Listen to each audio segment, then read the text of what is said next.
2019 ला आम्ही सुद्धा त्यांना 3 नंबरवर टाकलं होतं. आज सुद्धा मी 3 नंबरवर टाकणार त्यांना. 1000 कोटीचे बंधारे आणि 350 कोटीचे मोठे पूल आणि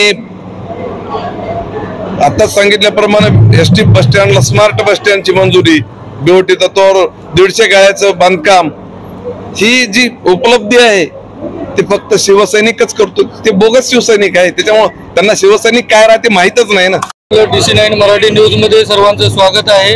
महायुतीच्या प्रचाराला सुरुवात झाली आहे. आमदार नवघरे देखील या प्रचारामध्ये सहभागी झालेले पाहायला मिळतात. काय सांगणार, कशा प्रकारे प्रतिसाद मिळतो तुम्हाला? गुढीपाडव्याच्या शुभ मुहूर्तावर माहूरगड येथून प्रचाराला सुरुवात केलेली आहे. प्रचंड प्रतिसाद आहे. 5 ठिकाणी विद्यमान आमदार आहेत आणि हातगाव विधानसभेमध्ये मी आहे, त्याच्यामुळे कुठलीच शंका नाही. तुमचे विरोधक म्हणतात की त्यांना बोलायचं कळत नाही, पत्रकाराला तर मम करतात. ते काय म्हणतात? बोलायचं एखाद्या वेळेस कळत नसेल, पण काम करून दाखवायची निश्चितच जाणीव आहे आणि गेल्या 30 वर्षात मी काम करतो. आजही तुम्ही हातगाव विधानसभेमध्ये जाऊन विचारा, 4 हॉस्पिटल आणली मी, कुठलंही पद नसते वेळेस.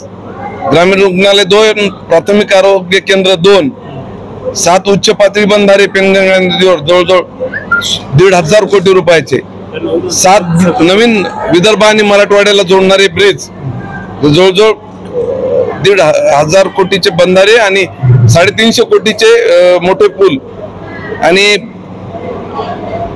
आता सांगितल्याप्रमाणे एसटी बस स्टँडला स्मार्ट बस स्टँडची मंजुरी, बीओटी तत्वावर 150 गाळ्याचं बांधकाम, ही जी उपलब्धी आहे ते फक्त शिवसैनिकच करतो. ते बोगस शिवसैनिक आहे, त्याच्यामुळे त्यांना शिवसैनिक काय राहते माहीतच नाही ना.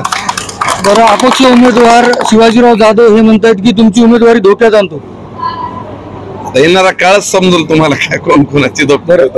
वंचितचे बीडी चव्हाण ते म्हणतात की हातगावचे 2 हिंगोली जिल्ह्याच्या जनतेवर आणून लादलेत बिनकामी. खर तर माझी लढत ही डॉक्टर बीडी चव्हाणासोबतच आहे. तुम्हाला येणाऱ्या 4-5 दिवसामध्ये समजून जाईल. वंचितचं मतदान हे सुप्त असते, ते दाखवित नसतात आणि उभाटा गटाला कसा ओढ्यासारखा कळकळाट आहे तुम्हाला माहित आहे. त्याच्यामुळं आणि ते 2019 ला आम्ही सुद्धा त्यांना 3 नंबरवर टाकलं होतं. आज सुद्धा मी 3 नंबरवर टाकणार त्यांना. मुख्यमंत्री एकनाथ शिंदे यांच्या सभेमध्ये महिलाचा अपमानस्पद वागणूक केली म्हणतात. काय सांगणार? कुठला अपमान, कोणता अपमान? तेजून खाली उतरवलं. प्रोटोकॉल असते. आम्ही सतरंजा उचलणारे कार्यकर्ते हो, आम्ही तिथे जाऊन बसू शकतो. प्रत्येकानं म्हणजे प्रोटोकॉल असते. सन्माननीय मुख्यमंत्री किंवा पंतप्रधानांना प्रोटोकॉल असते. आपण पाहिलं असेल, हे होते महायुतीचे उमेदवार बाबूराव कदम.